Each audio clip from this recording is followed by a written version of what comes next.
अच्छा, वो कल एक सवाल करते हुए ना लेक्चर 54 में एक आखिरी पॉइंट बाद में स्टूडेंट के सवाल से मुझे याद आया, वो तो उसका मैं बता ही नहीं। डेफर्ड टैक्स की वर्किंग, आखिर में टैक्स की अमाउंट निकल आई, उसका करना क्या? उसको रिटेन अर्निंग में चार्ज भी करना है। जो पी वाले कॉलम में रिटेन अर्निंग में एडजस्टमेंट की थी उस पर टैक्स लगा के पी की रिटेन अर्निंग में लिखना है, और जो एस वाले कॉलम में चेंजेस की थी उस पर टैक्स लगा के एस वाले कॉलम में लिखना है। यानी डेफर्ड टैक्स एक्सपेंस और बन रहा होगा और डेफर्ड टैक्स लायबिलिटी और बन रही होगी। तो वो जो वर्किंग कही थी मैंने, वर्किंग 5 देखने में, उसमें जो निकलेगी वो वहां है कि डेफर्ड टैक्स लायबिलिटी में और रिटेन अर्निंग में जाएगी। जिसका दूसरा फैक्ट रिटेन अर्निंग में जाना है, टैक्स एक्सपेंस और बनना है। अगर नेगेटिव आ रहे हैं तो टैक्स एक्सपेंस कम होने हैं, पॉजिटिव आ रहे हैं तो टैक्स एक्सपेंस और बनना है। तो ये आखिर की तो ये टैक्स कैलकुलेट किया था, वो जो वहां लगा था जाके वो निशान पड़े हुए भी, वो रिटेन अर्निंग में चार्ज करना है।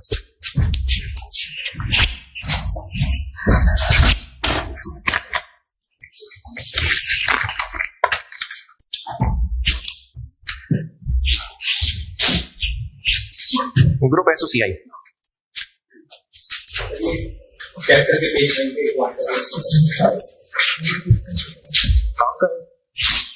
अच्छा,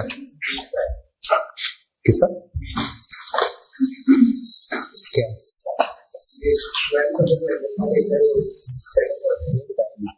नहीं बताया अभी, आगे पेज क्या है?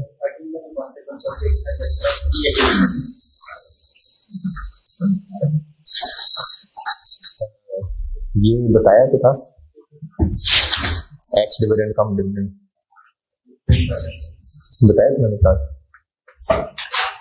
क्लास में बता दिया मैंने।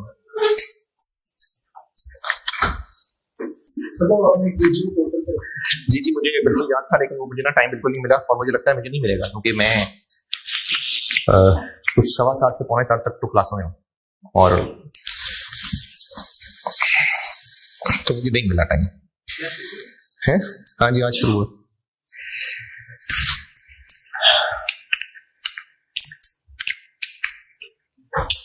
देखें शायद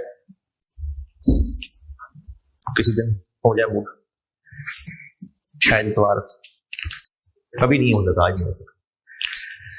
ग्रुप एसोसियाई, इसके लिए एक ही सवाल काफी। बैलेंस शीट तो मैंने वो 5-6 सवालों से सिखाई थी, इसके लिए एक ही सवाल बहुत है, उसी को फिर बेस बना के उसमें डिस्कस कराता जाऊंगा। लिखें सवाल।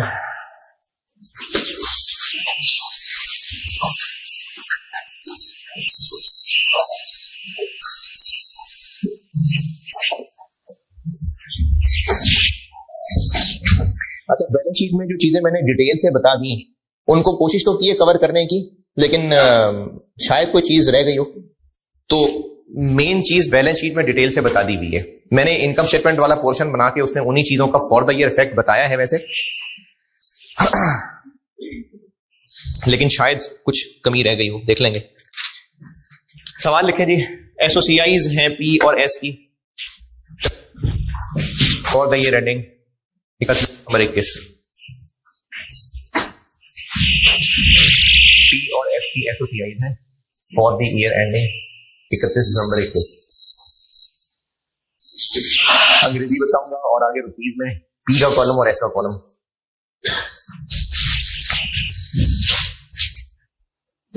सेल्स 150,000 और 130,000, यानी 1,50,000 और 1,30,000। कॉस्ट ऑफ सेल्स 100,000 और 90,000। ग्रॉस प्रॉफिट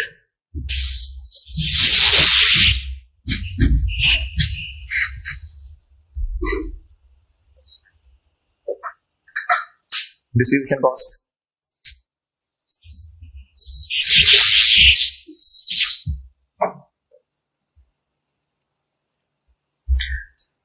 अगर ग्रॉस प्रॉफिट मेरा बताने का इंतजार कर रहे हैं तो शर्म है। डिस्ट्रीब्यूशन कॉस्ट 15,000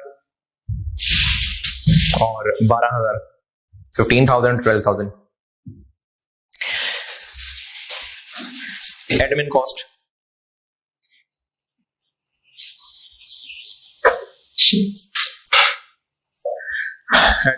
है 7,000 और 6,000. फाइनेंस कॉस्ट 5,000 और 4,000. अदर इनकम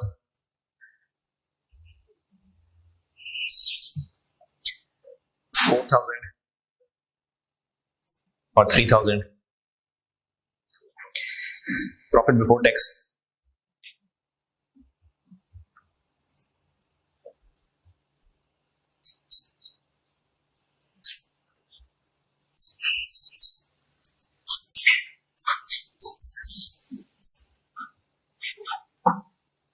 जी कितना?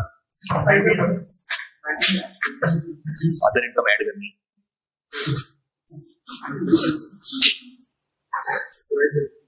27,000 और 21,000, 27,000 और 21,000.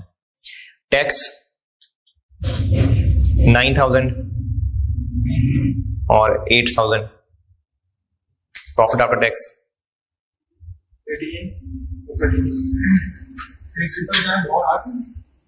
टैक्स मैंने बताया 9,000 और 8,000. प्रॉफिट आफ्टर टैक्स 18,000 और 13,000. अदर कंप्रिहेंसिव इनकम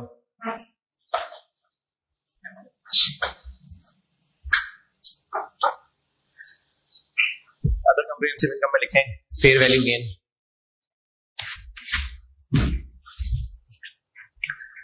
और फेयर वैल्यू गेन लिखें 3,000 और 2,000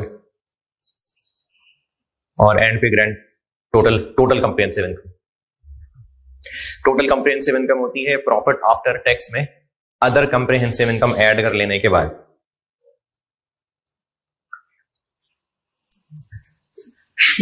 तो ये बन गई 21,000 और 15,000.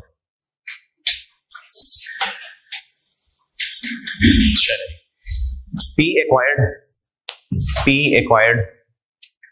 80% shares of S. P acquired 80% shares of S some years ago.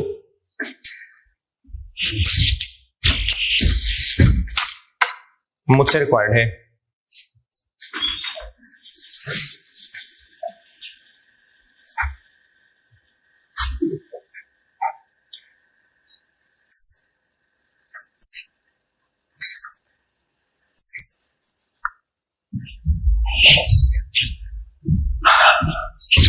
consolidated SFCI. Balance sheet बनाने का, बैलेंस शीट कंसोलिडेट करने का बेसिक प्रोसीजर क्या है? लाइन बाय लाइन एडिशन है. और चाहे 100% शेयर्स खरीदे हो चाहे 80% खरीदे हो तब भी लाइन बाय लाइन एडिशन है. तो 80% शेयर का काम कहां जाएगा? है बैलेंस शीट बनाते हुए इस बात का कहां असर पड़ा कि 80% शेयर है? एनसीआई की लाइन आइटम आ गई थी और एनसीआई का किसमें हिस्सा डाला है? यानी एनसीआई किसमें हिस्सा है? इक्विटी में. प्री में भी है, मतलब एक्विजिशन डेट वाली वैल्यू भी है एनसीआई की. तो एनसीआई का इक्विटी में से, यानी इक्विटी को हमने तोड़ा है क्योंकि शेयर होल्डर्स एसेट्स होते हैं. एसेट्स तो कंपनी के हैं, शेयर इक्विटी के मालिक होते हैं. तो इसलिए इक्विटी के हिस्से को तोड़ा था ग्रुप में और एनसीआई में. एसेट्स पूरे थे, लायबिलिटीज पूरी थी. इसी तरह से इनकम्स और एक्सपेंस ये शेयर होल्डर्स, ये तो बिजनेस के होते हैं. ये तो बिजनेस की, ये तो कंपनी की परफॉर्मेंस है कि सेल्स कितनी है. शेयर होल्डर थोड़ी छलांगे लगाएंगे कितनी सेल्स है. शेयर होल्डर्स के चीज क्या है? इनकम स्टेटमेंट की बात करें तो प्रॉफिट. तो इनकम स्टेटमेंट में बैलेंस शीट की तरह वहां भी assets liabilities line by line add थे, यहां भी income expenses line by line add है. वहां एनसीआई का हिस्सा दिया था इक्विटी में, यहां एनसीआई का हिस्सा आएगा प्रॉफिट के अंदर. तो प्रॉफिट निकालने तक simply line by line addition है.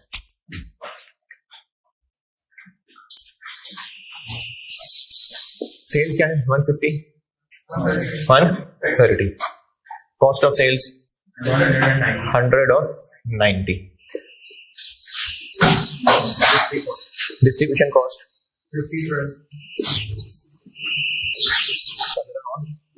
12, एडमिन कॉस्ट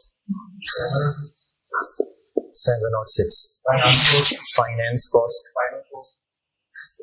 5 और 4, अदर इनकम 4 और 3, पीबीटी ना और टैक्स 9 और 8 और पैट भी रहने दें।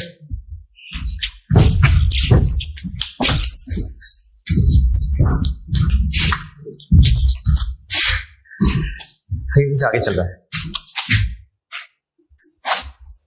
Other comprehensive income, fair value gain कितना 3 + 2,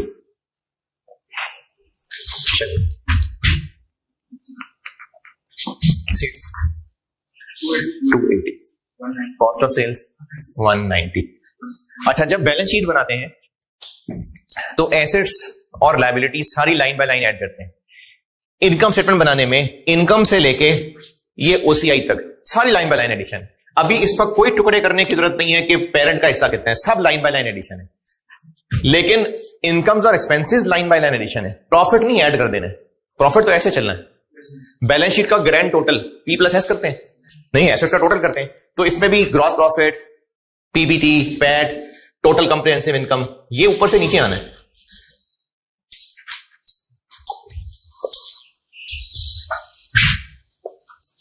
ये कितना 90, 27, 13, 9, 7, PBT 48, tax 17, PAT 31, fair value gain 5000, total comprehensive income 36। तो group SOCI other comprehensive income तक लाइन बाय लाइन एडिशन है।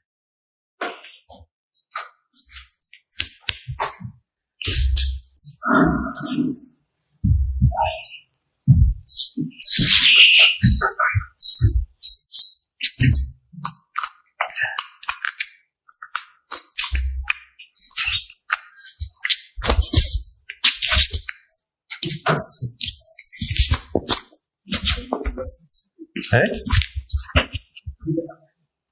अभी तक कोई ऐसा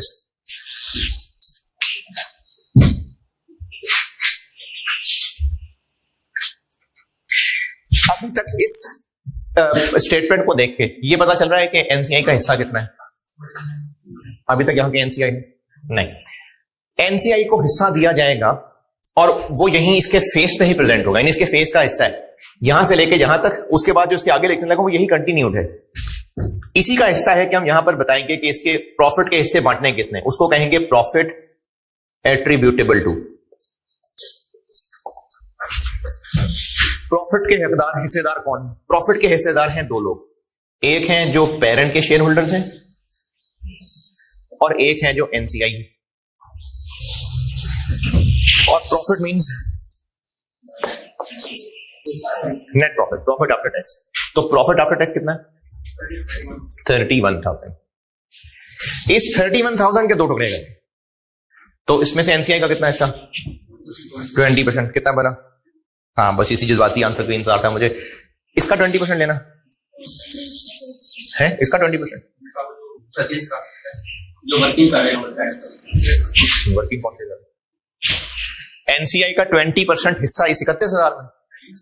एस के प्रॉफिट में 20% एनसीआई का है, एस का प्रॉफिट तो नहीं है 31,000। 31,000 में तो पेरेंट का हिस्सा भी है, तो इसका 20% नहीं लेना है। अभी तो ब्रैकेट में भी कर सकते हैं, लेकिन मैंने चूंकि एडजस्टमेंट्स इसी जमीन पे बनानी है सारी, तो इसको मैं यहां से वर्किंग में लेके जा रहा हूं। अच्छा, वर्किंग इसके फेस का हिस्सा नहीं है, तो वर्किंग है। वर्किंग से हमने निकालना है एनसीआई का प्रॉफिट में हिस्सा, तो इसको स्टार्ट करते हैं एस के पैट से, जो कि है 13। एस का पैट 13, एनसीआई का हिस्सा कितना है? 2600। तो इस 31,000 में से एनसीआई का हिस्सा 2600 है। तो हम इस 31,000 के दो टुकड़े दिखाएंगे, जिनमें से एक एनसीआई का हिस्सा है जो कि अलग वर्किंग करके ही निकालिएगा क्योंकि इसमें रश बढ़ता जाएगा, और पेरेंट का हिस्सा कितना है। वैसे तो इसको अलग से भी कैलकुलेट करके दिखा सकता हूं, जैसे पेरेंट का पैट कितना है, पेरेंट का पैट 18,000, तो जो 18,000 है वो तो है ही है सारा पेरेंट का, और इस 13 में से भी कितना बना 28,400। लेकिन ऐसे नहीं करना कैलकुलेट, आपने बैलेंस करना है, इसको बैलेंस करें 28,400। तो सेल्स से लेके टोटल कंप्रिहेंसिव इनकम तक सब लाइन बाय लाइन एडिशन है, बस प्रॉफिट्स ऊपर से नीचे कैलकुलेट करने हैं। और ये लिख लेने के बाद दो चीजों को तोड़ के दिखाना है, एक है प्रॉफिट के दो हिस्से, प्रॉफिट एट्रीब्यूटेबल टू, और एक है total comprehensive income attributable to.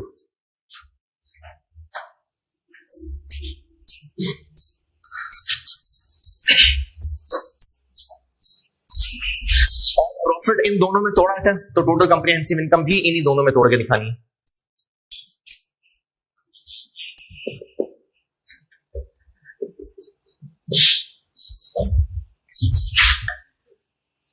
Total comprehensive income कितनी है?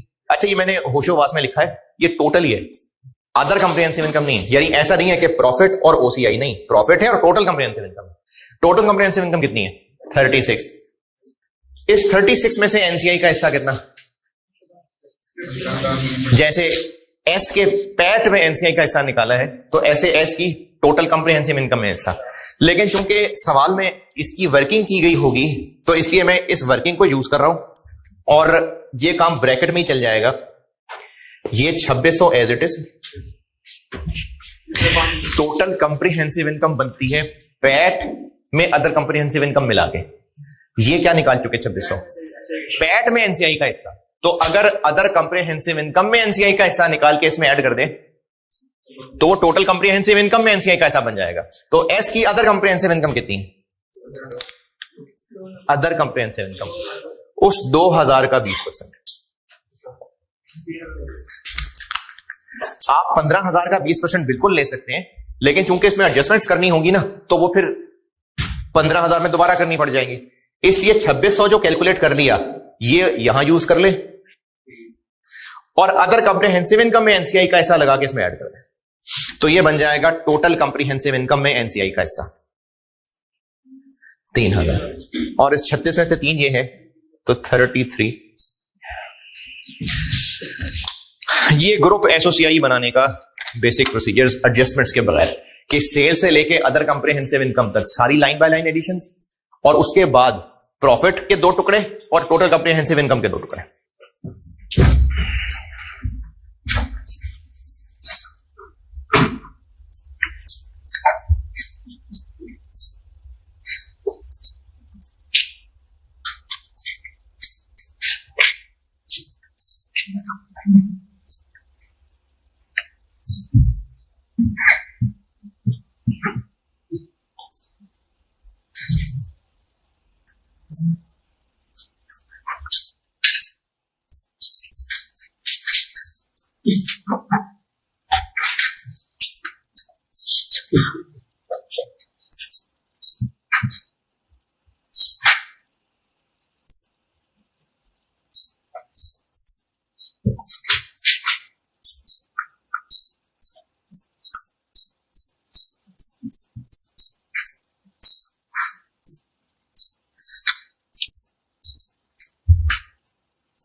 हाँ जी, इसमें कोई एतराज? फिर मैं एडजस्टमेंट बताता हूं।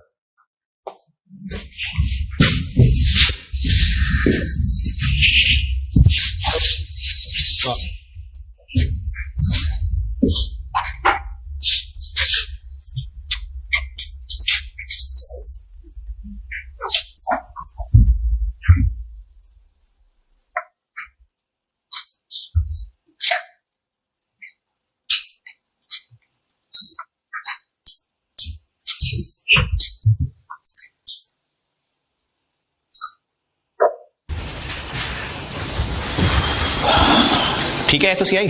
अब एडजस्टमेंट डालने लगा उसमें। एसओएफपी में अगर रिकॉल करें तो मैंने सबसे पहले एडजस्टमेंट बताई थी गुडविल, बल्कि नहीं, उससे भी पहले आते हैं।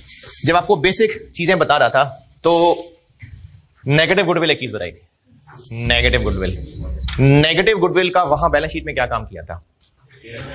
अच्छा, एक चीज फर्क ये है कि बैलेंस शीट दो साइड्स टैली होती हैं, तो बैलेंस शीट में जो भी एडजस्टमेंट की थी उसका डबल इफेक्ट था। यहां पर लालच नहीं करनी डबल इफेक्ट की। हो सकता है कोई एडजस्टमेंट हमने एक से ज्यादा जगह लिखनी हो सकता है वो एक ही जगह लिखनी हो, तो यहां पर डबल इफेक्ट नहीं है, ये कोई टैली नहीं करनी होती हमने, तो यहां पर जरूरी नहीं है कि एडजस्टमेंट का डबल इफेक्ट हो। नेगेटिव गुडविल बैलेंस शीट में क्या किया था? गुडविल की वर्किंग की, अगर पॉजिटिव आया आंसर तो वो एसेट, और नेगेटिव आया तो वो पेरेंट की रिटेन अर्निंग में ऐड। क्यों? क्योंकि वो पेरेंट के लिए इनकम है, उसने सस्ते में खरीद लिया। पेरेंट की इनकम है इसलिए रिटेन अर्निंग में ऐड किया था। तो अगर इनकम स्टेटमेंट का सवाल है तो अच्छा, यहां वहां पर ना हम लोग रिटेन अर्निंग्स में ऐड लेस करते थे चीजें, क्योंकि चाहे एक्सपेंसेस हो चाहे इनकम्स हो, गिरना तो उन्होंने रिटेन अर्निंग में आके। लेकिन यहां पर इनकम स्टेटमेंट में अलग अलग लाइंस हैं, तो यहां पर हम जो भी एडजस्टमेंट डालेंगे वो किसी ना किसी लाइन आइटम में डालनी होगी। तो नेगेटिव गुडविल आ गई, अदर इनकम में डाल देते हैं। जिस साल मर्जी का सवाल हो, अगर एक्विजिशन के पहले साल का ही सवाल है तो नेगेटिव गुडविल अदर इनकम में आनी है। अब जैसे इस साल में मैंने कहा कब खरीदे थे 80%, सम ईयर्स अगो, तो अगर नेगेटिव गुडविल हो भी तो फिर उसका यहां पर कोई काम नहीं। अगर पहले साल का सवाल है ना तो नेगेटिव गुडविल अदर इनकम में आएगी। ये मैंने आपको बता दी बात।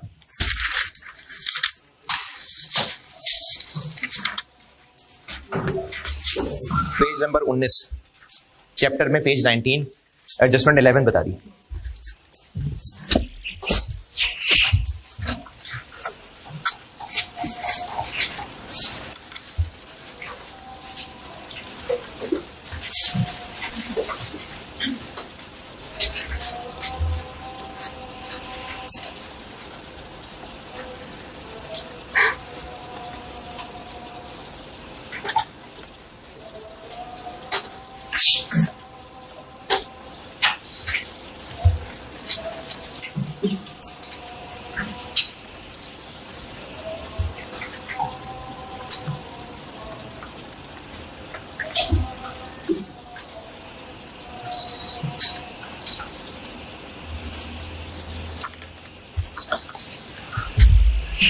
अच्छा, इनकम स्टेटमेंट में ये ऐसे होंगे एडजस्टमेंट, घबराना नहीं है आपने, वो सब चीजें हम पढ़ चुके हुए हैं, सारी एडजस्टमेंट से ऐसे चले।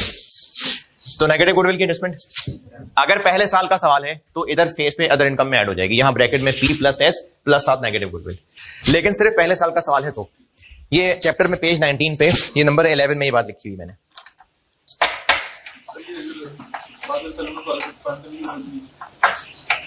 गुडविल साइन करने की जरूरत हो सकती है, लेकिन उन सवालों के अंदर फिर आपको ना इंपेयरमेंट की इंफॉर्मेशन दी होगी। उसमें कहा होगा कि गुडविल थी इस साल 25% इंपेयर हो गई है, तो फिर गुडविल की वर्किंग करनी पड़ जाएगी। लेकिन अगर सवाल वाले नेगेटिव गुडविल डाली होगी, इनकम स्टेटमेंट का सवाल में अगर नेगेटिव गुडविल होगी ना तो पहले साल का ही सवाल होगा, वरना फायदा ही कोई नहीं।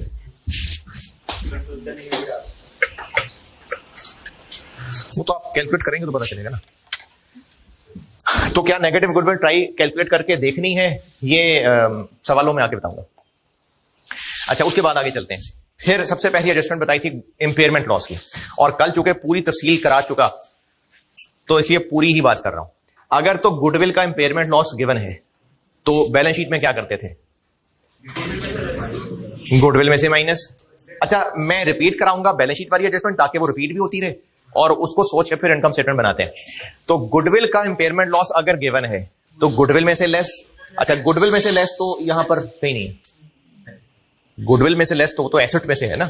और दूसरा फैक्ट, अगर एनसीआई प्रोपोर्शनेट शेयर है तो पी की रिटेन अर्निंग से लेस। रिटेन अर्निंग से क्यों लेस? क्योंकि एक्सपेंस है, हाँ वो यहां आना है। और अगर एनसीआई फेयर वैल्यू पे है तो एस की रिटेन अर्निंग से लेस। अच्छा, एस की रिटेन अर्निंग से क्यों लेस? क्योंकि गुडविल निकालते हुए एनसीआई ने भी हिस्सा डाला था, इसलिए लॉस होगा इंपेयरमेंट, तो दोनों को तकलीफ जो होनी चाहिए। अगर एनसीआई प्रोपोर्शनेट शेयर पे है तो सिर्फ पेरेंट को चार्ज होनी चाहिए, और अगर एनसीआई फेयर वैल्यू पे है तो दोनों को। अच्छा, इन एनी केस लॉस तो है ना गुडविल का। इस सवाल में अगर मैं उस इंपेयरमेंट लॉस ऑफ गुडविल को डालूं, फर्ज करते हैं 1000 रुपए इंपेयरमेंट लॉस है, ये नोटेड? मैं जितनी एडजस्टमेंट्स कराऊंगा इसी को मिटा मिटा के कराऊंगा, यानी आपको तो जुबानी करा रहा हूंगा लेकिन वो शक्ल यहीं पे दिखा रहा हूंगा। गुडविल का इंपेयरमेंट लॉस डाल लेते हैं। एक तो ये कि वो लॉस तो ग्रुप पॉइंट ऑफ व्यू से है तो उसको बनाएंगे हम एक्सपेंस, और अगर वो 1000 का इंपेयरमेंट लॉस है तो यहां पर हम 1000 रुपए एक्सपेंस बना देंगे। ऐसा करने से क्या होगा? अच्छा, अगर कोई इसको नोट करना चाहे इन फिगर्स को चेंज करने के बाद कितना को नोट करेंगे वैसे? क्या लिखेंगे? मैं तो इसी में यूआरपी गुजर देना है, मैंने इसी में एक्स्ट्रा डेफिनेट डाल देनी है। क्या हो गया? एडजस्टमेंट साथ साथ क्या लिखवा दूं?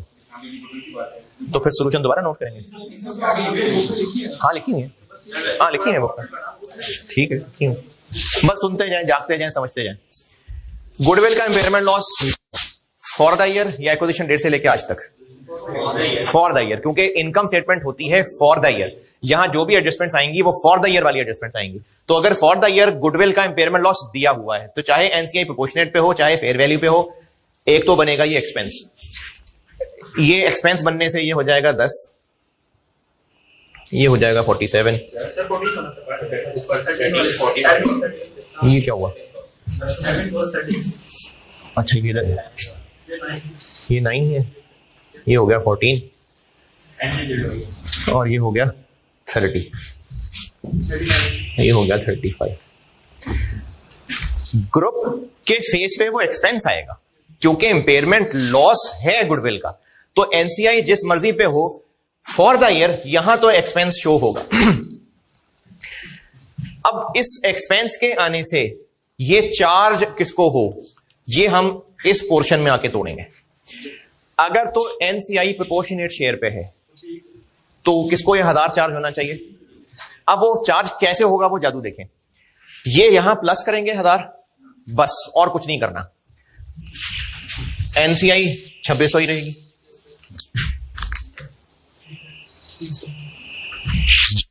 बैलेंसिंग करें तो 28 था वो 27 हो गया ना, कितना फर्क पड़ा? तो ये 1000 पी को ऑटोमेटिकली चार्ज हो गया। बैलेंसिंग करने से वो पी को ऑटोमेटिकली चार्ज हो गया। तो गुडविल का इंपेयरमेंट लॉस अगर गिवन है तो इनकम स्टेटमेंट के फेस पे एक्सपेंस को शामिल कर लेंगे। अगर एनसीआई है तो बस और कुछ नहीं करना, पेरेंट को वो ऑटोमेटिकली चार्ज हो जाएगा बैलेंसिंग करने से, और ये भी 36 से 35 हो जाएगा।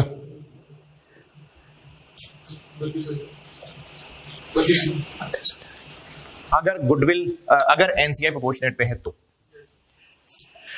और अगर एनसीआई वैल्यू पे है तो एनसीआई को भी चार्ज होना चाहिए था। अच्छा, बैलेंस शीट में हम लोग इंपेयरमेंट लॉस पी की रिटेन अर्निंग से माइनस करते थे, और अगर एनसीआई फेयर वैल्यू पे है तो वो जो वहां पर हम बैलेंस शीट में एस की रिटेन अर्निंग्स में करते आए हैं ना, वही सारा काम फॉर द ईयर हम यहां किया करें।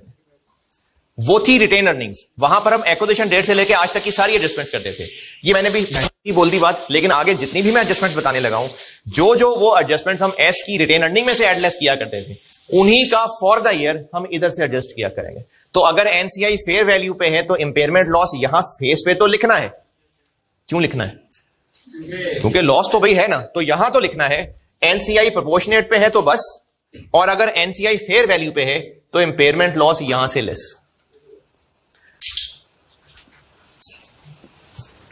ये बन गया 12 और 20% 2400, ये बन गया 2400 और बैलेंसिंग करने से 27। अच्छा, वैसे तो नोट शायद आपने किया है शायद नहीं किया है। पहले वाली शक्ल में आंसर क्या लिखा हुआ था? यहां 31 था, यहां 26 था और यहां 27 में 28,400 था। जब मैंने एनसीआई को प्रोपोर्शनेट पे रखा और 1000 रुपए का इंपेयरमेंट लॉस डाला तो सारा का सारा ये 28 को 27 बन गया था। और अब जब एनसीआई मैंने रखा है फेयर वैल्यू पे तो देखिए 200 इसको चार्ज हुआ और इसको 800 चार्ज हुआ। तो 1000 में से 80 इसको चार्ज हो गया, 20 इसको चार्ज हो गया। तो गुडविल का इंपेयरमेंट लॉस अगर गिवन है, करना क्या है? फॉर द ईयर लॉस यहां पर एक्सपेंस बनेगा, और अगर एनसीआई प्रोपोर्शनेट शेयर पे है तो बस, और अगर एनसीआई फेयर वैल्यू पे है तो यहां भी, और एनसीआई की वर्किंग में एस के पैट में से लेस भी। और अगर कोई पीपी का, जैसे कल वो था इनकम स्टेटमेंट में क्या करें, कुछ भी ना करें भाई। पीपी का इम्पेयरमेंट लॉस है भाई, कल वाला जो 7800 था, बताएं कहाँ लिखूं, क्या करूं। इम्पेयरमेंट लॉस है पीपी का, तो एक्सपेंस बनाएं। प्लांट तो कॉस्ट ऑफ सेल में भी डाल सकते हैं, नहीं तो एडमिन में डाल सकते हैं, और बस। चूंकि वो एस के एसेट्स थे, एस का इम्पेयरमेंट लॉस चार्ज होना था, तो इधर पैट में से वो 7800 का इम्पेयरमेंट लॉस लेस। और अगर एनसीआई फेयर वैल्यू पे,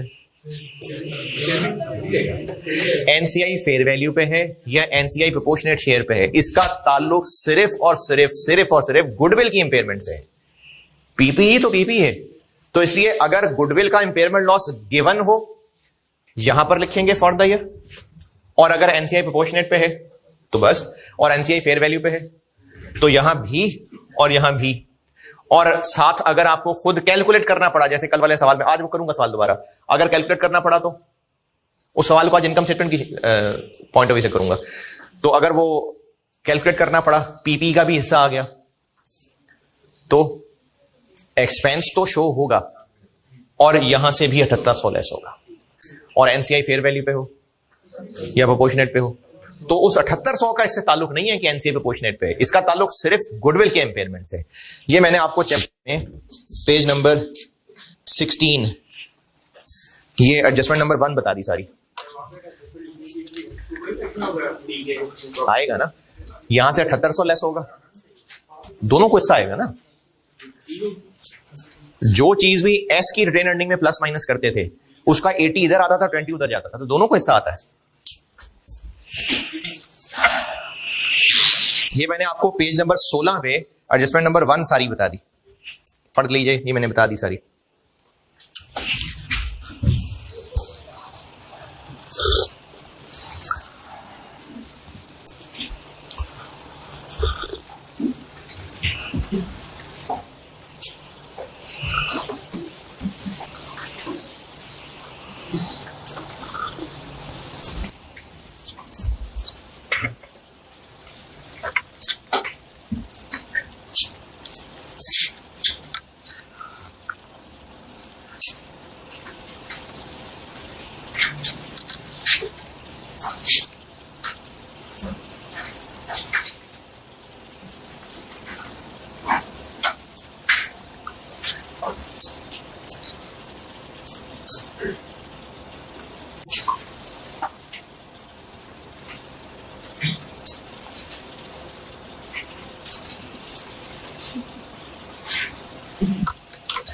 जी एडजस्टमेंट 1 ओके।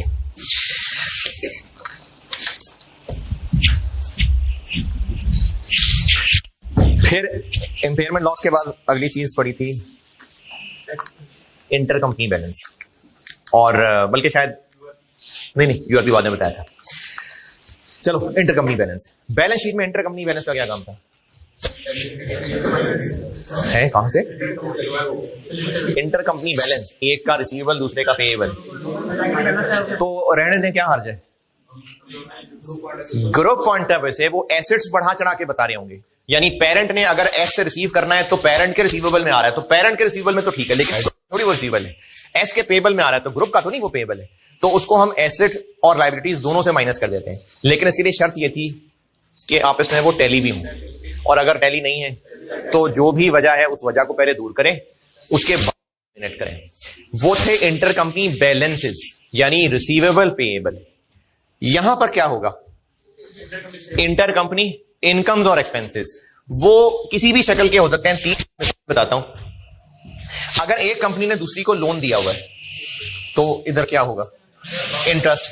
अब वो जो इंटरेस्ट है वो एक के फाइनेंस कॉस्ट में आ रहा होगा और एक के अदर इनकम में आ रहा होगा, तो क्या ग्रुप पॉइंट ऑफ व्यू से वो ग्रुप पॉइंट डिस्कस करने, तो अगर यहां शामिल रहने दिया, फर्स्ट करें 2000, पी ने एस को लोन दिया हुआ है और एस इसमें इंटरेस्ट एक्सपेंस आ रहा है जो उस पी वाले लोन पे, पी के अच्छा दोनों इसमें दो एक अदर इनकम आ रही है। ग्रुप पॉइंट ऑफ व्यू से वो इंटरेस्ट इनकम कोई इनकम नहीं है और ग्रुप पॉइंट ऑफ व्यू से वो इंटरेस्ट एक्सपेंस नहीं है, तो क्या करें? मिनट कर दें, यानी इधर ब्रैकेट में P प्लस एस, यहां से भी 2 माइनस और यहां से भी 2 माइनस। ये दोनों जगह 2 माइनस करने से ये बन गया 9 की जगह 7, ये 5। इस पे क्या फर्क पड़ा? क्यों नहीं? क्योंकि इन सब को प्लस माइनस करके हमने ये प्रॉफिट निकाला है। तो यहां से 2000 एक्सपेंसेस में से भी निकाल दिया, इनकम में से भी निकाल दिया, तो प्रॉफिट पे तो फर्क ही नहीं पड़ा। प्रॉफिट पे फर्क नहीं पड़ा। ये 2 हमने एस के फाइनेंस कॉस्ट में से माइनस किया है। एस की फाइनेंस कॉस्ट में से माइनस किया हमने 2, तो इधर कोई एडजस्टमेंट नहीं होनी चाहिए। 2 माइनस यहां से भी, 2 माइनस यहां से भी। अब ये हमने एस का एक एक्सपेंस है जो यहां से कम कर दिया, तो वहां पर करूं एक्स एन से, तो पहले नेट हो गया। मेरा सवाल ये है कि मैंने यहां से एस का एक एक्सपेंस उड़ा दिया। जब एस का एक्सपेंस उड़ा दिया तो एस का प्रॉफिट हिट हुआ, वहां पर इसको उड़ा दें।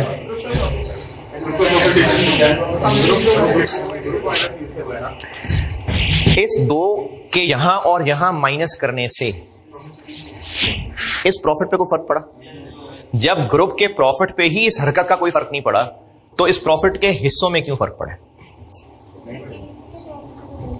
हम लोग जो यहां प्रेजेंट कर रहे हैं उसका जो आंसर आ रहा है, इसको तोड़ के दिखा रहे हैं हम। ये 1000 यहां लिखा था, तो यहां क्यों माइनस किया था? क्योंकि इससे ग्रुप के प्रॉफिट पे फर्क पड़ रहा था। इंटर कंपनी एलिमिनेट करने से, ये जो इधर से भी माइनस कर दिया, इधर से भी माइनस कर दिया, ग्रुप के प्रॉफिट पे फर्क पड़ा। जब ग्रुप के प्रॉफिट पे ही फर्क नहीं पड़ा, तो हम उसके हिस्से पे क्यों फर्क डालें? तो इसलिए इंटर कंपनी एलिमिनेशन करने का नहीं, यहां पर हमने काम करना। ना भी करें तो कोई फर्क नहीं। फर्क इसलिए है क्योंकि इनकम स्टेटमेंट की पूरी शक्ल देखनी होती है, सिर्फ एंड प्रॉफिट नहीं देखना होता। इनकम स्टेटमेंट सिर्फ 30,000 बताने के लिए नहीं बनाई जा रही होती। इनकम स्टेटमेंट की हर लाइन आइटम एक इंफॉर्मेशन है। तो ग्रुप पॉइंट ऑफ व्यू से फाइनेंस कॉस्ट तो नहीं है ना 9,000, तो इसलिए ये माइनस करना है यहां से, क्योंकि ग्रुप पॉइंट ऑफ व्यू से ये लाइन ठीक नहीं है। सारी लाइनें सिर्फ इसलिए थोड़ी प्रेजेंट हो रही होती है कि बस प्रॉफिट पता चल जाए, तो बस प्रॉफिट ही लिख देते। तो इसलिए ये दोनों लाइनें गलत इंफॉर्मेशन दे रही थी। इसमें एक ऐसी इनकम शामिल थी जो ग्रुप की इनकम ही नहीं थी, तो इसलिए यहां से भी माइनस, यहां से भी माइनस। ये इंटर कंपनी वाली मैं बात की है ना, ये मैं अभी थोड़ी देर बाद दोबारा कर दूंगा। इस 2000 को यहां से भी माइनस, यहां से भी माइनस। ओके, एक और मिसाल, पेरेंट ने कुछ सर्विसेज दी और पेरेंट ने उन सर्विसेज के पैसे चार्ज किए। पेरेंट ने उसको अपनी अदर इनकम बनाया होगा, कुछ मैनेजमेंट सर्विसेज दी हैं, कोई कंसल्टेंसी सर्विसेज दी हैं, पेरेंट ने अपनी इनकम बनाया होगा और एस ने कोई ना कोई एक्सपेंस बना दिया होगा। तो क्या करें? दोनों में से निकाल लें और शक्ल। पेरेंट ने एस को या एस ने पेरेंट को गुड्स सेल की, तो वो सेल है, परचेज कंपनी सेल है आपस में। तो एक ने, जैसे अगर एस ने पी को चीजें बेची हैं, तो एस की सेल्स में एक 10,000 की सेल्स ऐसी आ रही है जो एस ने पी को बेची हुई है। तो आने दें, एस ने 10,000 की चीजें पी को बेची हैं, तो ग्रुप पॉइंट ऑफ व्यू से सेल है। तो ग्रुप पॉइंट ऑफ व्यू से क्या करें? जून 2022 को नहीं, अभी अनरियलाइज नहीं है, अभी मैं सिर्फ की बात, अभी यूआरपी नहीं। यहां से 10 माइनस करते हैं कि नहीं? क्यों? क्योंकि ग्रुप पॉइंट ऑफ व्यू से वो सेल नहीं है, तो 10 माइनस। इसकी सेल्स में आ रही है, तो इसकी कॉस्ट ऑफ सेल में भी आ रही है, तो यहां से भी माइनस। 10 माइनस या इनकी कॉस्ट माइनस।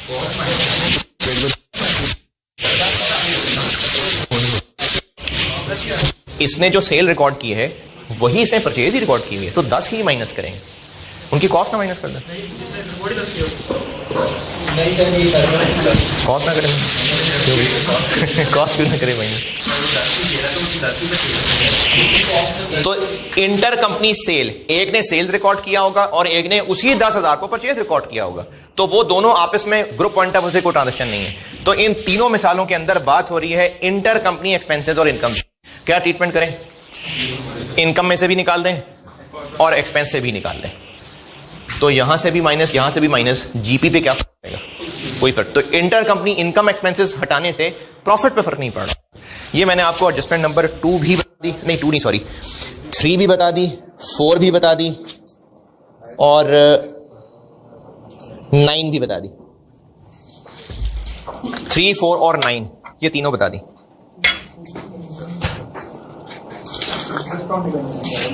हाँ, लोन का इंटरेस्ट, एक ने डिवेंचर इशू किए हैं, दूसरे के पास हैं। 3, 4 और 9 बता दी।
हाँ जी, डन। मिलती जुलती है लेकिन थोड़ी सी डिफरेंट है, इसलिए इनसे गैप करके बता रहा हूं। एस ने डिविडेंड बांटा और पेरेंट ने उसको अपनी डिविडेंड इनकम बना लिया। एस ने जो डिविडेंड बांटा और पी को वो डिविडेंड जो मिला, पी को क्यों मिला डिविडेंड? क्योंकि पी उसका शेयर होल्डर है। जो एस ने डिविडेंड बांटा वो यहां कहां आ रहा है और पी जो इनकम बनाया वो कहां आ रहा है? पी ने उसको अदर इनकम में मिलाया होगा और एस ने जो डिविडेंड बांटा आ रहा होगा एक्सपेंसेस में, शर्म भी नहीं, एक्सपेंसेस में आ रहा होगा। ऑर्डिनरी डिविडेंड बांटना कोई एक्सपेंस नहीं होता है, वो statement of changes in equity में रिटेन अर्निंग से माइनस होता है, एक्सपेंस नहीं होता है। ऑर्डिनरी डिविडेंड बांटना एक्सपेंस नहीं है। अर्निंग्स और कैश क्रेडिट या रिटेन अर्निंग्स डेबिट और डिविडेंड पेएबल क्रेडिट। तो जो पेरेंट को उसमें से 80% मिला है वो उसकी अदर इनकम में आ रहा है, लेकिन जो एस ने डिविडेंड बांटा है वो यहां एक्सपेंसेस में कहीं नहीं आ रहा है। वैसे बता देता हूं, जिनमें से आपको जो आसान लगे वो याद रख लें। एस का डिविडेंड बांटना तो यहां कहीं नहीं है, लेकिन पी का इनकम कहना यहां है। कहां है? पेरेंट ने इसमें वो जो एस डिविडेंड बांटा उसका 80% अपनी इनकम बनाया होगा। ग्रुप पॉइंट ऑफ व्यू से वो कोई डिविडेंड इनकम है, यानी ग्रुप की नजर में वो डिविडेंड इनकम है। अगर यहां शामिल रहने दिया तो एक डिविडेंड यहां इनकम शो हो जाएगी, हालांकि ग्रुप पॉइंट ऑफ व्यू से तो उसकी हैसियत ही नहीं। तो क्या करें? बस यहां से माइनस कर दें, बस दैट्स इट। और दूसरा फैक्ट, बस कोई जबरदस्ती नहीं है दो फैक्ट की। जब है ही अदर इनकम नहीं, हम ऐसे रिटेन अर्निंग नहीं है, तो यहां पर पेरेंट ने उसको भी लेस कर देंगे, लेस कर देंगे बस है। एनसीआई में क्या करें उसका? एनसीआई का क्या ऐसे? एनसीआई का क्या? क्यों? अच्छा, सिर्फ इसलिए नहीं कि प्रॉफिट पे फर्क पड़ रहा है तो यहां पर भी कुछ ना कुछ होना चाहिए। हमने पेरेंट की एक यहां से उड़ाया है, तो से क्या था? वो पेरेंट की एक इनकम हमने यहां से हटा दी, तो इसका एनसीआई से क्या लेना देना है? कोई नहीं है ना। वो तो नहीं, एस के पैट पे भी ऐसा फर्क नहीं पड़ा, एस के पैट पे फर्क नहीं पड़ा ना, तो इसलिए वहां पर कुछ नहीं करना। बाकी चीजें दोनों जगह से माइनस थी। क्यों? क्योंकि एक की इनकम प्रेजेंट हो रही थी, एक का एक्सपेंस प्रेजेंट हो रहा था। ग्रुप पॉइंट ऑफ व्यू से वो दोनों ही चीजें नहीं थी, इसलिए दोनों जगह से माइनस कर रहे थे। लेकिन ये जो एस ने ऑर्डिनरी डिविडेंड बांटा होगा और पी को ऑर्डिनरी डिविडेंड मिला होगा, वो बस सिर्फ पी की अदर इनकम में आ रहा था, वहां से उड़ा दिया, यहां से माइनस। अच्छा, इसकी एक और रीजन बताता हूं, अगर समझ आ गई तो ठीक है, नहीं तो जाने देना ऊपर से। ये रीजन काफी है कि ग्रुप पॉइंट ऑफ व्यू से ये कोई इनकम नहीं है, काफी है ये रीजन, लेकिन वैसे ही एक रीजन और बता रहा हूं।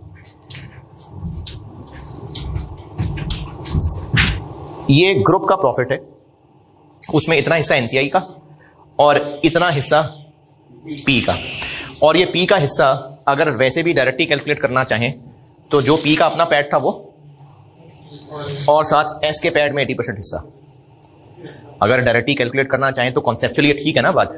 ये जो पैट में पी का हिस्सा है ये कॉन्सेप्चुअली ऐसे ही है कि पी का अपना पैट तो अपना ही है, जो एस का है उसमें से भी 80% इसका है, कॉन्सेप्चुअली ऐसे ही है।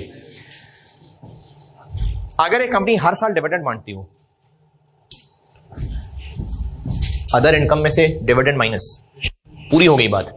ऐसे ही एक्स्ट्रा एक नॉलेज के लिए बात बता रहा हूं, ऐसे ही एक्स्ट्रा बता रहा हूं। अगर कंपनी हर साल डिविडेंड बांटती हो, कोई भी, चलो एस, हर साल अगर कोई भी कंपनी डिविडेंड बांटती है तो वो प्रॉफिट की डिस्ट्रीब्यूशन होती है ना, प्रॉफिट डिविडेंड की शक्ल में बांट दिया जाता है। फॉर द ईयर जो एस ने प्रॉफिट कमाया उसका 80% लगा के पेरेंट के प्रॉफिट्स में ऐड किया। ये चीज ऐसे ही बस नॉलेज के लिए कॉन्सेप्चुअली डिस्कस कर रहा हूं। पेरेंट का पैट प्लस एस के पैट में 80%, इसको हमने कहा कि पेरेंट के शेयर होल्डर्स का हिस्सा है। एस के पूरे प्रॉफिट पे हिस्सा लगा लिया और 80% लगा के अपने साथ मिला लिया और उसको ग्रुप का हिस्सा कह दिया। प्रॉफिट पे भी 80% हिस्सा लगा लिया और जो डिविडेंड मिला वो भी अदर इनकम में डालना है, तो कॉन्सेप्चुअली डबल चीज हो गई ना। यानी हम लोग एस के प्रॉफिट पे भी अपना हक जिता रहे हैं और जो डिविडेंड मिल रहा है उसको भी अदर इनकम कह रहे हैं, तो ये कॉन्सेप्चुअली डबल चीज कर दी हमने, तो इसलिए वो यहां से माइनस कर देंगे। ठीक है, अच्छा ये मैंने आपको एडजस्टमेंट नंबर 10 भी बता दिया। अच्छा ये सारी समझाई हुई चीजें हैं, उसको मैं गुजार रहा हूं, ये टपा नहीं रहा हूं, ये मेहनत हो चुकी, पूरा वीक लगा दिया इसके ऊपर, ये उसी मेहनत को मैं आगे चला रहा हूं। ये 10 बता दी, पेज नंबर 19 के ऊपर 10 बता दी मैंने।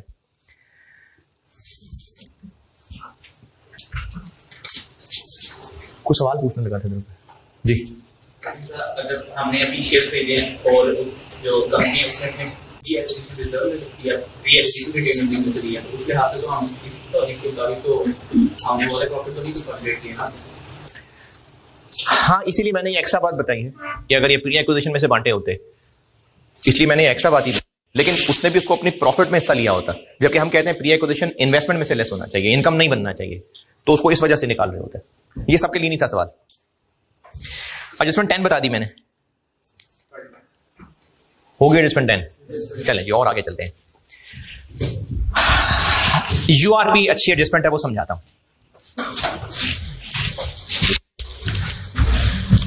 यूआरपी एक मिसाल से बता रहा हूं, समझ आ गई तो ठीक है, नहीं तो करना तो वही है जो प्लस माइनस बताऊंगा। यूआरपी समझा रहा हूं।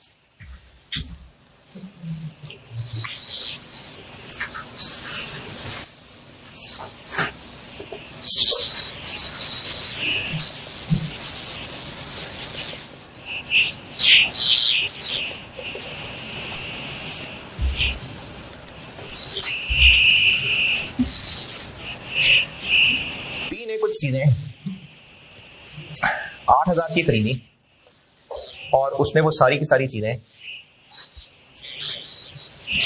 10,000 की एस को बेच दी। एस ने ये चीजें 10,000 की खरीदी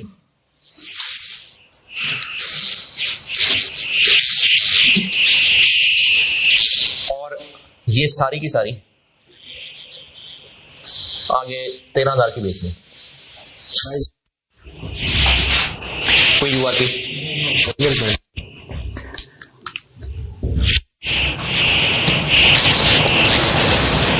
P plus S sales screen, ये फ्रेम में आ रहा है।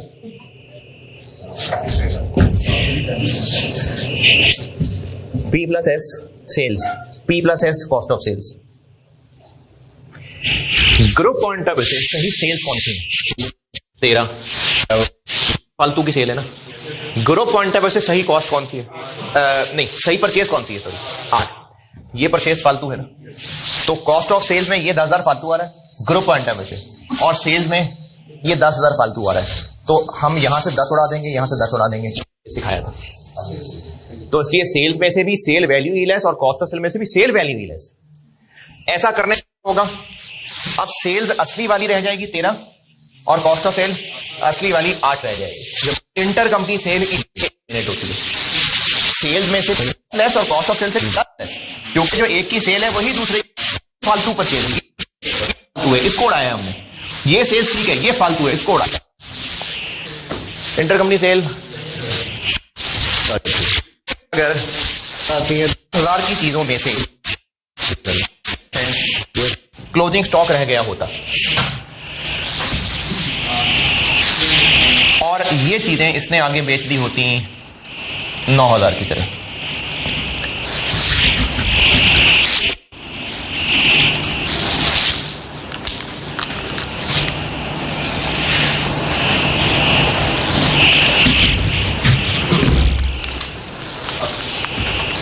अब यूआरपी है हाँ, लेकिन यूआरपी से पहले इंटरकंपनी सेल कितनी है? 10।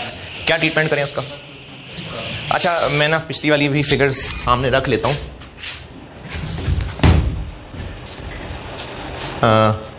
10 + 13 था और कॉस्ट ऑफ सेल्स 8 + 10 था, तो हमने इंटरकंपनी सेल 10 उड़ा दी थी ताकि आउटर कॉलम में सही वाली 13 और सही वाली 8 है, क्योंकि ग्रुप पॉइंट ऑफ व्यू से असली सेल 13 है, ग्रुप पॉइंट ऑफ व्यू से असली कॉस्ट 8। अब इंटरकंपनी सेल कितनी? 10,000। तो सेल्स में से भी 10 उड़ा दूं, ये 10 माइनस करना इसको कैंसिल कर रहा है, और कॉस्ट भी 10 उड़ा दूं, नहीं इंटरकंपनी सेल 10 - 10 तो 10 ना उड़ाऊं यहां से, सेल में से 10 उड़ा दिया, यहां से 10 ना उड़ाऊं, दोनों में से 4000 माइनस करूं। इंटरकंपनी सेल कितनी है? वो तो 10,000 है, तो यहां से 10 ना माइनस करूं, यहां से 10 ना करूं माइनस,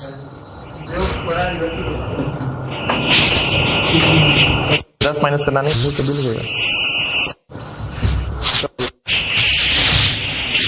ये अभी 4000, यहां 10 था, इधर 10 था, इधर 13 था, ये शक्ल बनी हुई थी, तो 10 माइनस ठीक है। क्यों ठीक है?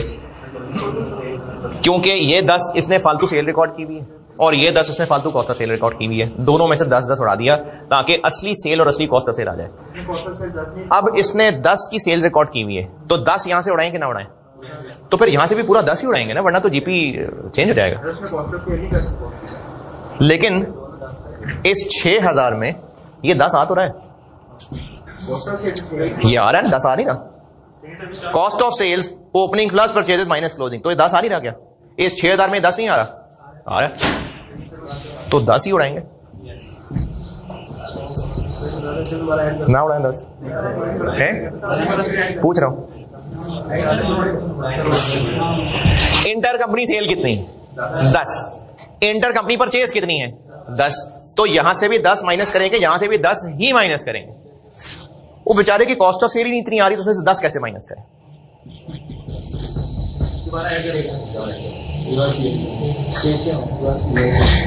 ये तो ऐसे ही करेंगे। अब इसके अलावा फिर एक और काम करना पड़ेगा, वो समझ लें। इनकम के फेस के ऊपर कॉस्ट ऑफ सेल की लाइन आ रही होती है, परचेजेस नहीं आ रही होती, कॉस्ट ऑफ सेल। आपको जो सवाल भी इनकम स्टेटमेंट का आएगा उसमें सेल्स के नीचे कॉस्ट ऑफ सेल्स लिखी होगी। वो बचपन वाला काम नहीं होगा, ओपनिंग स्टॉक और परचेजेस, ये बचपन में इंट्रो में होता था। अब इनकम स्टेटमेंट कंपनी के फेस पे नहीं आ रहा होगा ओपनिंग परचेजेस वगैरह, तो सवाल में ये तो कॉस्ट ऑफ सेल की लाइन ही आ रही होगी। अब इस कॉस्ट ऑफ सेल में ही कहीं ना कहीं परचेजेस भी छुपी हुई है। इस ब्रैकेट की शक्ल में देखेंगे तो 10 यहां से माइनस करना अजीब, लेकिन मैं उसको इस तरह तोड़ के बताता हूं।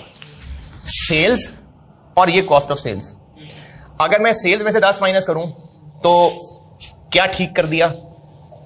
अगर दिस प्लस दिस माइनस 10 कर दूं तो मैंने ये फालतू चीज उड़ा दी। और अगर कॉस्ट ऑफ सेल्स में दिस प्लस दिस माइनस 10 करूं तो मैंने ये उड़ा दिया। ठीक है, बिल्कुल ठीक है। सेल्स में से फालतू 10 उड़ गया, कॉस्ट ऑफ सेल में से ये फालतू 10 उड़ गया। लेकिन एक गलती और रह गई है।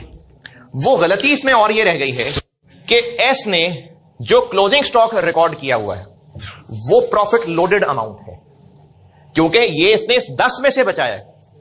इस 4000 में प्रॉफिट लोडेड है ना, तो उसी को तो यूआरपी कहते हैं। वो यूआरपी है ना, कितना है यूआरपी? 2000 20% 800 यूआरपी है इसमें। 800 है यूआरपी, 800 है। इस 4000 में 800 यूआरपी लोडेड है। अगर ये 6 मैंने यहां लिखा, इस 6 के निकालने में 2 मसले हैं। एक ये फालतू का 10 लिखा हुआ था, वो तो उड़ा दिया। इस 4000 में 800 लोडेड है, एक ज्यादा फिगर माइनस हुई है, तो इसमें जो फालतू 800 शामिल है वो फालतू 800 लेस हुआ है, वो ऐड कर देते हैं। तो इसमें 800 कर देते हैं ऐड। अब इससे देखिए एंड रिजल्ट क्या बना।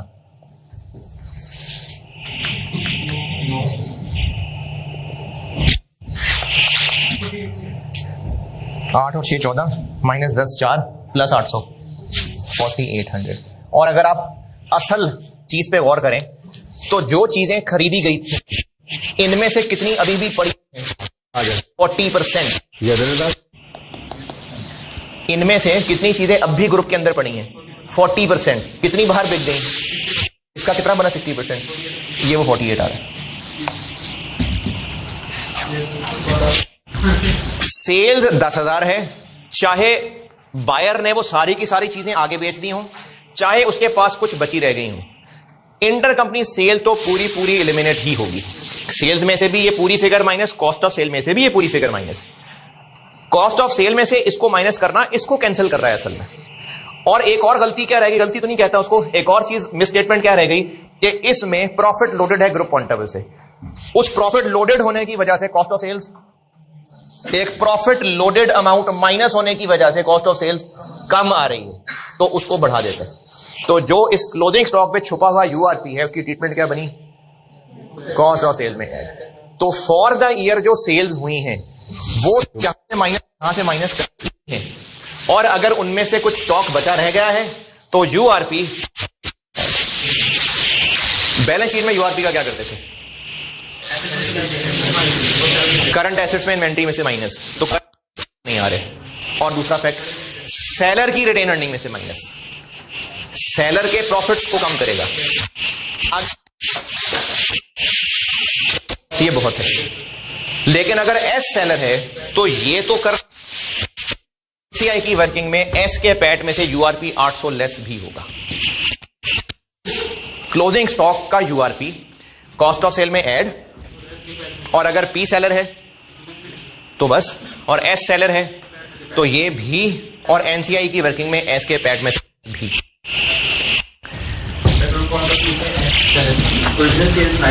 हाँ जी, ग्रुप पॉइंट ऑफ व्यू से ओरिजिनल सेल्स 9000 है और उनकी कॉस्ट 4800 है। डायरेक्ट कैसे? नहीं, मैंने तो इस ट्रांजैक्शन को समझाना था, मैंने इसलिए सिर्फ ये ट्रांजैक्शन ही एक रखी। ये तो बहुत सारी सेल्स कोई और भी हुई होंगी। नहीं, वो तो मैंने आपको टैली कराना था, इसलिए मैंने 4800 बताया। वरना करने वाला काम क्या है? 10 माइनस और 800 ऐड।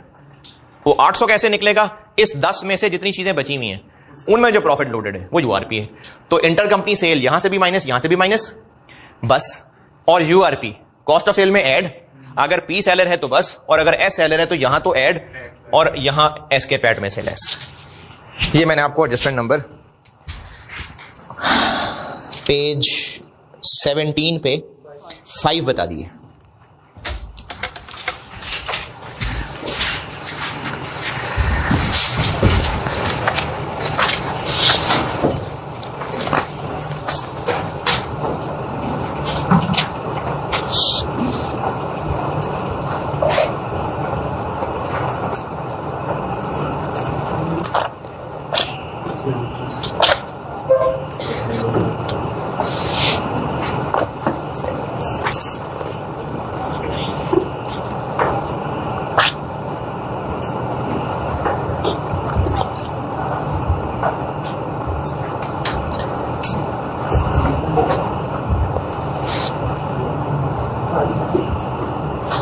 एडजस्टमेंट नंबर 5 बता दी।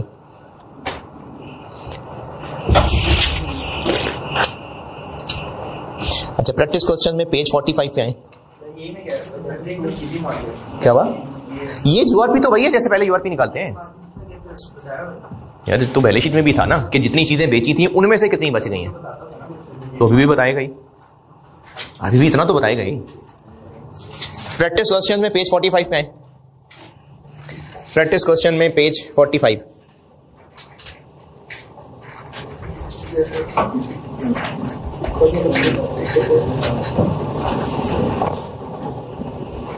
थ्री हाथ से लिख के कर दें और 1 और 2 बस ज़बानी देख लेना। Practice questions page 45। क्वेश्चन 3 आप अभी सॉल्व कर दें, पूरा लिख के जरा एक बार हाथ से गुजरे ना सारा फॉर्मेट, और क्वेश्चन 3 पूरा हाथ से गुजार लें एक बार, और 1 और 2 बस ज़बानी देख लें।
शेयर वैल्यू एडजस्टमेंट नहीं, यूआरपी से रिलेटेड एक और, अगर गुड्स का यूआरपी है, अच्छा मुझे लगता है कि ये एडजस्टमेंट 5 पढ़ी नहीं आते, क्योंकि अगर पढ़ते तो एक चीज पूछनी चाहिए थी आपको। हाँ जी, क्लोजिंग के साथ जो सलूक कर रहे हैं ओपनिंग के साथ फॉलोअर सलूक होता है। यानी अगर हमने यूआरपी क्लोजिंग में छुपा हुआ यूआरपी कॉस्ट ऑफ सेल में ऐड करना है तो ओपनिंग में भी तो यूआरपी छुपा हुआ था, पिछले साल वो क्लोजिंग था तो ओपनिंग में भी यूआरपी छुपा हुआ है, उसको क्या करना है, ओपनिंग स्टॉक के साथ क्लोजिंग स्टॉक के साथ उलट सलूक होता है। तो क्लोजिंग में छुपा हुआ यूआरपी कॉस्ट ऑफ सेल में ऐड, तो ओपनिंग में छुपा हुआ यूआरपी कॉस्ट ऑफ सेल में से माइनस। यहां से अगर एस सेलर है तो क्लोजिंग में छुपा हुआ यूआरपी माइनस, ओपनिंग में छुपा हुआ यूआरपी ऐड। ये लिख कि ओपनिंग स्टॉक में जो छुपा हुआ यूआरपी है तो उसके साथ उलट सलूक है। हाँ तो वो पिछले साल की इनकम स्टेटमेंट में क्लोजिंग था ना, अब वो ओपनिंग है।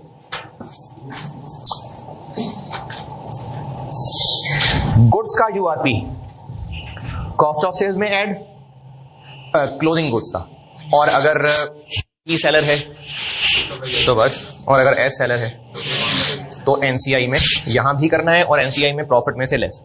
और अगर पीपीई का यूआरपी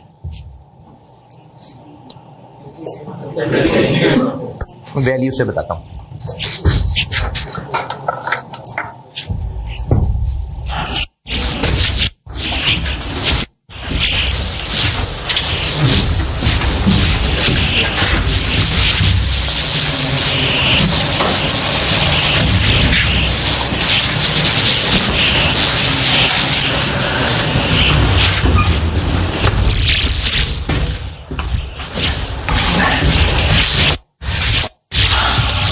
और ये 2019 नहीं है, 2022 है। टी को प्लांट बेचा और उस पर प्रॉफिट कमाया। अच्छा जी, पढ़ते हुए यूआरपी की एडजस्टमेंट क्या होती है?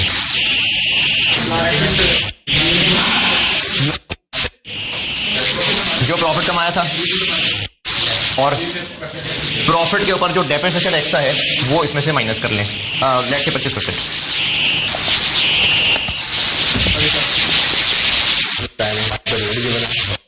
बैलेंस शीट में इसके साथ क्या सलूक किया था? पीपी में से लेस, जाग रहे हैं, पीपी में से लेस और सेलर की रिटेन अर्निंग से लेस। पूरा क्यों नहीं लेस? 22-50 क्यों लेस? क्योंकि जैसे जैसे वो एसेट यूज होता जाएगा, ये जो प्रॉफिट कमाया था ये रियलाइज होता जाएगा। जैसे जैसे बायर इस एसेट को यूज करता जाएगा, वो उसको यूज करके कंज्यूम करता जा रहा है, डेप्शन एक्सपेंस बनाता जा रहा है, वैसे वैसे सेलर का प्रॉफिट रियलाइज होता जा रहा है। अगर इसी साल ही बेचा है, इसी साल ही बेचा है, तो ये फिगर्स यहां कहां हैं? अदर इनकम में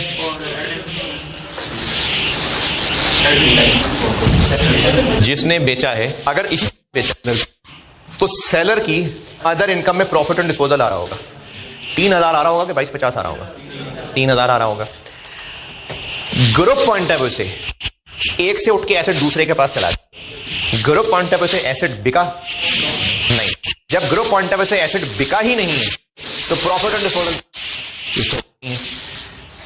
ये 3000 पूरा का पूरा 3000 सेलर की अदर इनकम में आ रहा होगा। 3000 सेलर की अदर इनकम में आ रहा होगा। ग्रुप पॉइंट ऑफ व्यू से जब ये एसेट बिका ही नहीं, क्यों नहीं बिका? क्योंकि एक कंपनी से उठ के वो प्लांट दूसरी कंपनी के पास आ गया है, तो अभी भी ग्रुप के अंदर ही। तो जब वो बिक ही नहीं रहा तो प्रॉफिट ऑन डिस्पोजल किस बात का? तो इसमें अदर इनकम में 3000 शो हो रहा है, तो उसमें से 2250 उड़ा दें या पूरा 3000 उड़ा दें। लेकिन यूआरपी तो 2250। अदर इनकम में 3 आ रहा है, वो ग्रुप पॉइंट ऑफ व्यू से है ही नहीं डिस्पोजल, तो 1 रुपया भी प्रॉफिट ऑन डिस्पोजल नहीं है, इसलिए यहां से पूरा 3000 माइनस होगा। और यहां कहीं वो बायर ने डेप्रिशिएट किया होगा, या तो यहां आ रहा होगा या यहां आ रहा होगा। तो बायर ने तो ये महंगा ही खरीदा था, यानी बायर ठीक है, बायर ने महंगा ही खरीदा है, लेकिन ग्रुप पॉइंट ऑफ व्यू से वो डेप्रिसिएशन ज्यादा शो हो रही है। जाग रहे हैं? ये इनकम स्टेटमेंट की थोड़ी सी मुश्किल एडजस्टमेंट है। पीपीई अगर बेचा है तो जिसने बेचा है उसकी अदर इनकम में प्रॉफिट ऑन डिस्पोजल आ रहा है। अगर उस 3 के 3000 को यहां रहने दिया, 10-20 रुपए भी उसमें से रहने दिए, तो ग्रुप पॉइंट ऑफ व्यू से वो प्रॉफिट एंड डिस्पोजल कहलाना नहीं बनता, इसलिए यहां से पूरा 3000 उड़ाएंगे। एक चीज।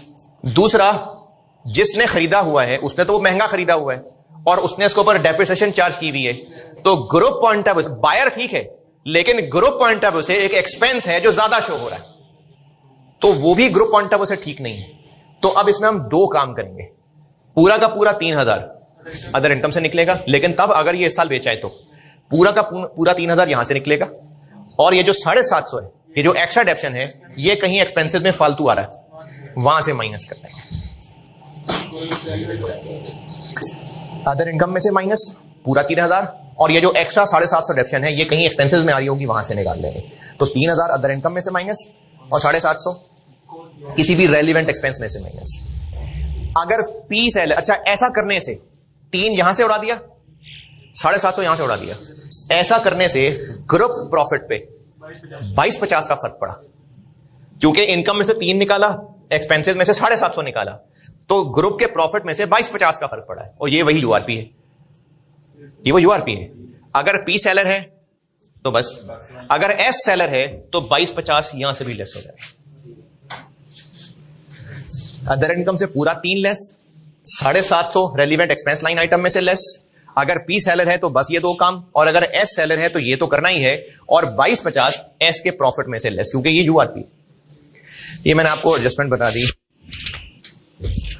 और चूंकि 3000 और 750 को अलग अलग करना है, इसलिए मैंने ये लिखी भी अलग अलग करके हुई है।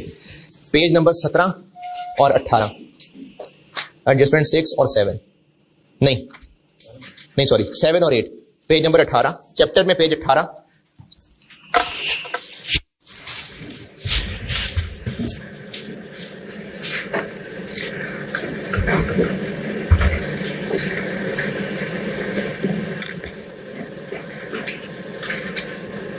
चैप्टर में पेज 18, एडजस्टमेंट नंबर 7 और 8 पढ़ लीजिए। और अगर पढ़ेंगे तो एक चीज जरूर पूछेंगे आप।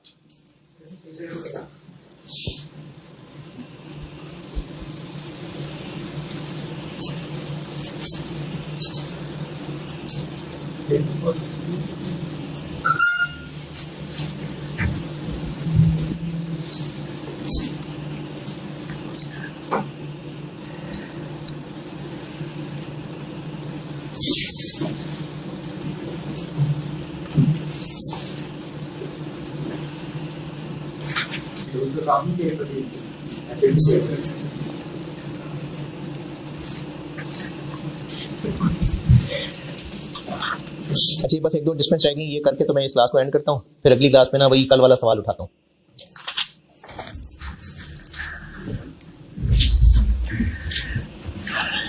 एसओसीआई डन, तकरीबन वही सारी एडजस्टमेंट जो समझाई हुई हैं, उन्हीं का मैंने बस फॉर द ईयर इफेक्ट बताया।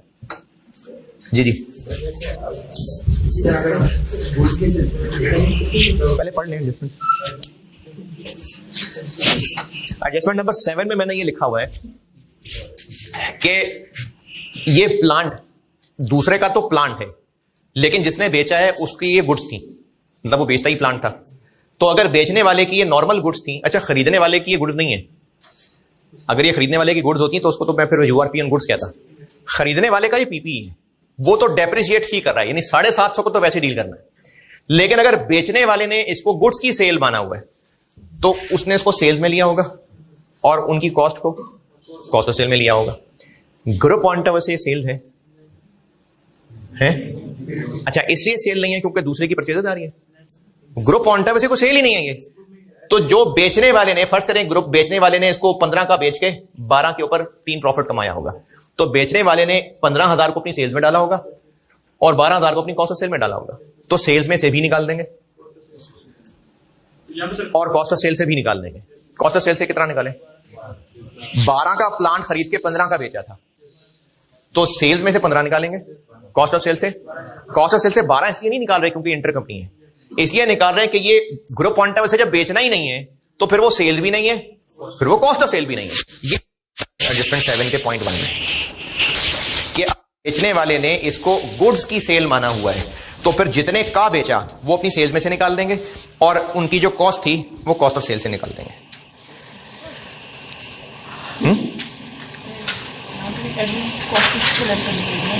क्या डेप्रिसिएशन? वो 8 लिखी हुई है एडजस्टमेंट, यानी मैंने 7 और 8 दो अलग एडजस्टमेंट लिखी हैं। 750 का नैनी कैसा अलग ही बताया मैंने। एडजस्टमेंट 7 मैंने लिखी है 3000 का क्या करना है। अगर एक ने बेचते हुए इसको प्रॉफिट एंड डिस्पोजल माना है तो यहां से 3 निकाल देंगे।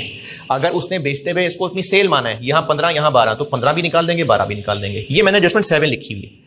750 मैंने एडजस्टमेंट 8 में लिखा हुआ है।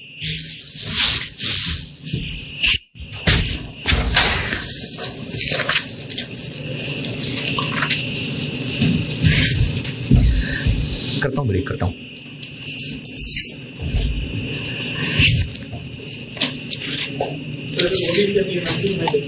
तो फिर तो वो गुड्स की यूआरपी हो गया ना, एडजस्टमेंट नंबर 5।